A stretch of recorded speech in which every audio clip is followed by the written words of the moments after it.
it was interesting that he went ahead and he apologized right after the L.A. District Attorney's Office said they weren't going to press charge. Right. So I understand that he's probably thinking, it's okay to admit now because there's nothing at risk. No, baby, those are state charges. Federal charges could still be looming. So how about you zip it? Oh, really? Oh, yes. So remember, all of this has started with the feds raiding his home. Yes, ma'am. Both of his homes in March.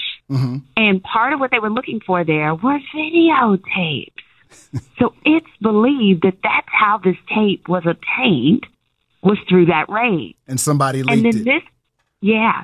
But what would be the purpose of that? What would be the purpose from a legal standpoint to release this tape? How does it benefit you, especially when the feds don't leak? Like, I don't believe the feds did that.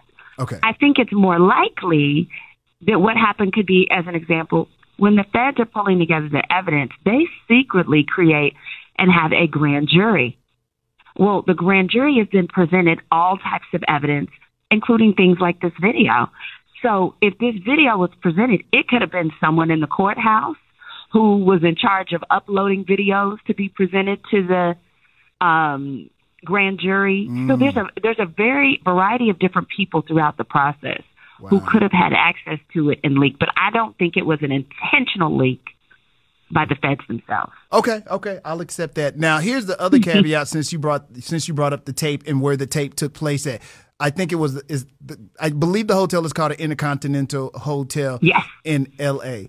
I don't know this to be fact, but I was under the impression that it was no longer there. But that is correct.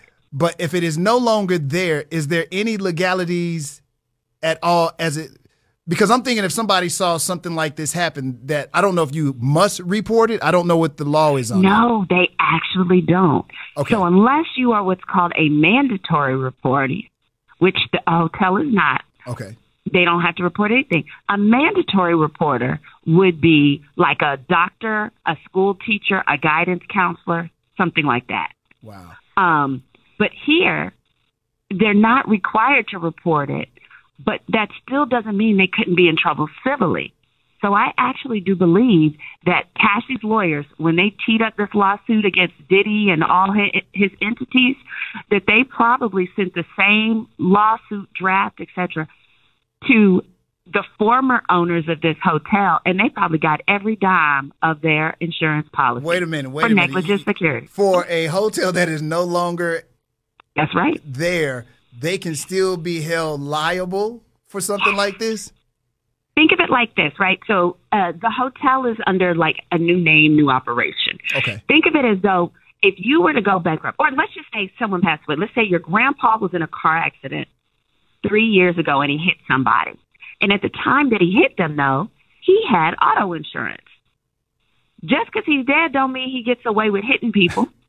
You know, the insurance policy, because it was in effect when it occurred, that's what's going to make Cassie whole. And I believe that it probably was. Wow. Mm-hmm. That's and deep. See, we would just never know because we only know about this lawsuit because Diddy didn't have the good sense to settle it.